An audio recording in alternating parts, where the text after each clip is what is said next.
ആദരണീയരായ അധ്യാപകർ, വിദ്യാർത്ഥി സുഹൃത്തുക്കൾ, വിശിഷ്ട അതിഥികൾ, മറ്റു പ്രിയമുള്ളവർ, ഏവർക്കും സ്നേഹാഭിവാദ്യങ്ങൾ.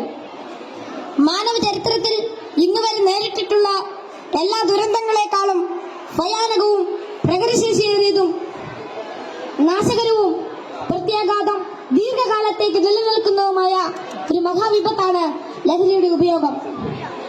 ഓരോ കുട്ടിയുടെയും ജീവിതത്തിലേക്ക് ഹരമായും ഉന്മാദമായും ഉറ്റ ചങ്ങാതിയായും മൃദുവാസത്തോടെ പടികയറി വരുന്ന ലഹരി മരുന്ന് ഏതു വിധേനയായാലും ഒരു പ്രാവശ്യം ഉപയോഗിച്ചാൽ പിന്നെ അതിന്റെ തോഴനും പിന്നീട് സന്തത സഹചാരിയായും അധികം വൈകാതെ അടിമയുമാക്കി മാറ്റുന്ന മാന്ത്രിക ശക്തിയാണ് മയക്കുമരുന്നിനുള്ളത്. മയക്കുമരുന്നിന്റെ ഈ മാന്ത്രിക ശക്തിയെക്കുറിച്ച് പറയുമ്പോൾ കടൽക്കിടവിന്റെ കഥയാണ് എനിക്ക് ഓർമ്മ വരുന്നത്. കൂട്ടുകാരെ, നിങ്ങൾ കടൽക്കിടവിന്റെ കഥ കേട്ടിട്ടില്ലേ? വെയിലാറുന്ന സായാഹ്നങ്ങളിൽ കടൽ തീരത്തിന്റെ മണൽത്തട്ടിൽ നടക്കാനാവാതെ അവശനായി കിടക്കുന്ന വൃദ്ധനെ കാണാം. കരുത്തരായ യുവാക്കൾ ഒറ്റയ്ക്ക് ആരെങ്കിലും അടുത്തെത്തിയാൽ തന്നെ അല്പദൂരത്തേക്ക് മാറ്റിക്കിടത്താൻ ചെറുപുഞ്ചിരിയോടെ വിനയാന്യരായി അപേക്ഷിക്കും. മനസ്സലിഞ്ഞ് സഹായിക്കാൻ തയ്യാറായാൽ എടുത്തു മാറ്റാൻ കിഴവൻ അനുവദിക്കുകയില്ല. തോളിൽ കയറ്റാൻ നിർബന്ധിക്കും. തോളിൽ കയറിയാൽ കിഴവന്റെ തനി സ്വഭാവം പുറത്തു വരും. തന്നെ വഹിച്ചവൻ കുഴഞ്ഞു വീണ് മരിക്കുന്നത് വരെ തോളിൽ തന്നെ ഇരിക്കും. നന്നേ ഭാരമുള്ള കിഴവനെ ചുമന്ന യുവാവ് മരിച്ചു എന്ന് ബോധ്യമായാൽ ഇറങ്ങി അല്പമകലെ മാറിക്കിടക്കും, അടുത്ത ഇരയെയും കാത്ത്. ഇതുപോലെയാണ് ലഹരിയുടെ ഉപയോഗവും.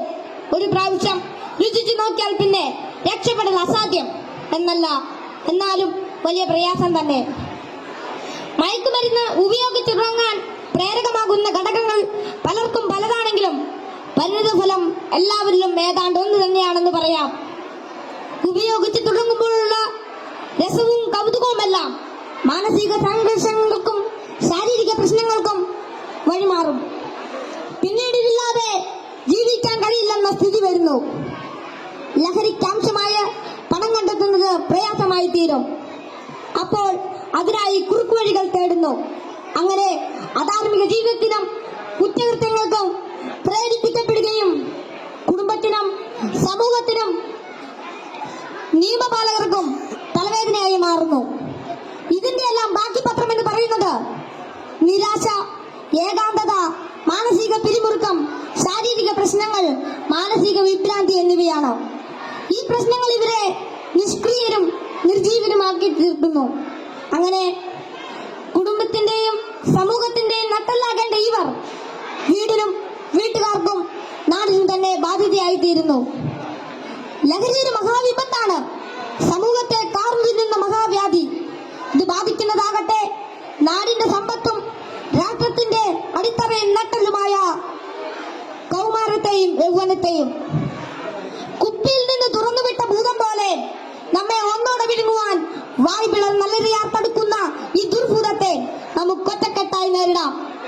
ലഹരി എന്ന മഹാവിപത്തിനെതിരെ സന്ധിയില്ലാ സമരത്തിനായി നമുക്ക് അണിചേരാം. മയക്കുമരുന്നിന്റെ ഉപയോഗത്തിനും വിതരണത്തിനും വ്യാപനത്തിനുമെതിരെ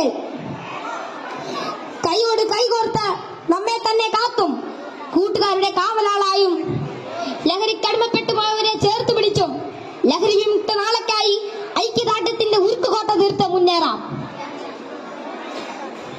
ഉറച്ച തീരുമാനവും വ്യക്തമായ കർമ്മപദ്ധതികളും കൃത്യമായ ബോധവൽക്കരണവും കൊണ്ട് നമ്മുടെ കൂട്ടുകാർക്ക് ചുറ്റും നമുക്കൊരു രക്ഷാവലയം തീർത്ത് മനവും കരവും ഒന്നായി ചേർത്ത് ഉറക്കെ പാടാം. ശിരസ്സുയർത്തി പറയുക ലഹരിക്കടിപ്പെടില്ലൊരു നാളും നാം. ശിരസ്സുയർത്തി പറയുക ലഹരിക്കടിപ്പെടില്ലൊരു നാളും നാം. വരം കണക്കെ കിട്ടിയ ജീവിതം എറിഞ്ഞുടയ്ക്കുകയില്ല നാം. വരം കണക്കെ കിട്ടിയ ജീവിതം എറിഞ്ഞുടയ്ക്കുകയില്ല നാം. ശിരസ്സുയർത്തി ശിരസ്സുയർത്തി ശിരസ്സുയർത്തി പറയുക ലഹരിക്കടിപ്പെടില്ല